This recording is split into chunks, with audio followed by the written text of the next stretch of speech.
This is Mr. and Mrs. Jones, and this is their son Jonah. And this is Mr. and Mrs. Edmund, and their son Edward. Edward and Jonah were born on the exact same day.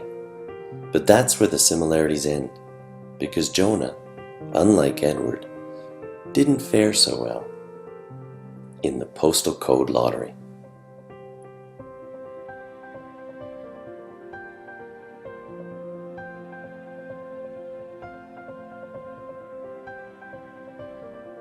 Jonah, like 100,000 babies in Canada each year, was born into a low-income family. And given what we know about birth rates in Canada, that corresponds to roughly 1 in 4 babies who are in the same boat. Which means that Jonah has a much higher chance than Edward of being born prematurely or with a low birth weight. And without high-quality childcare and a language and literacy-rich home environment, Jonah's brain will develop at a slower rate than Edward's. By their 4th birthday, Jonah will have heard far fewer words than Edward. Over 30 million fewer.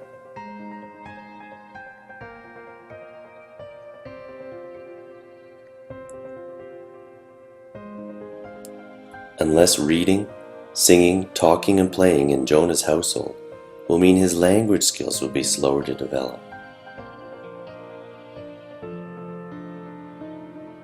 Upon entering kindergarten, Jonah will be like 28% of typically developing children in Alberta, behind his peers in language and literacy skills. Starting school won't necessarily help Jonah catch up either, because for reasons ranging from poorer health to transportation and housing problems, or parents too embarrassed to send Jonah to school because they can't afford to pack him a lunch, Jonah will often be absent from school.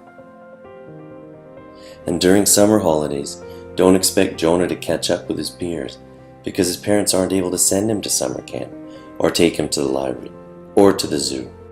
In fact, the achievement gap between Edward and Jonah will actually continue to widen over the summer, especially in reading. Edward's reading scores may even improve slightly over the summer, while Jonah's will show a significant loss. This will mean that by the end of grade 3, when children transition from learning to read to reading to learn, Jonah's development will be lagging 2.5 years behind Edward's. And children that have not become on-level readers by age 8 are unlikely to ever catch up and are at the risk of many undesirable outcomes.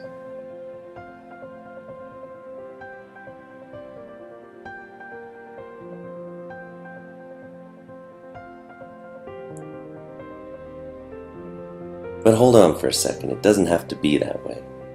There is help out there for Jonah and his parents.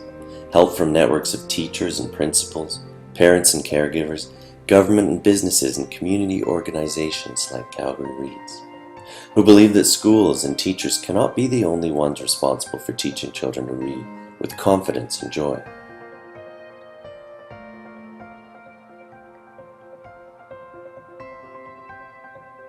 And that it takes a whole community to raise a reader.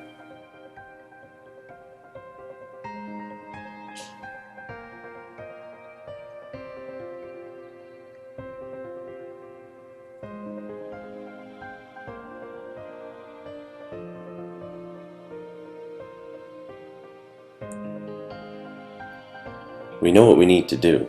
The research is there. 3 things we can all do to help children become lifelong readers are: 1. Read, sing, talk, and play with your child to help develop their language and pre-literacy skills.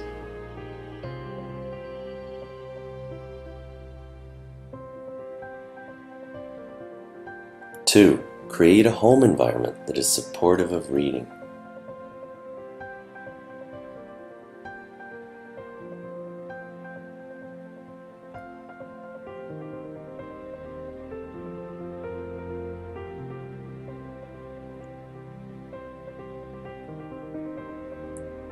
3.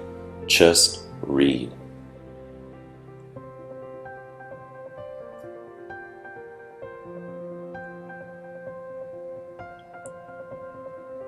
Because when all is said and done, we don't want Jonah's and Edward's or any of our children's futures to be decided on the day they were born or by the most significant lottery of all, the postal code lottery.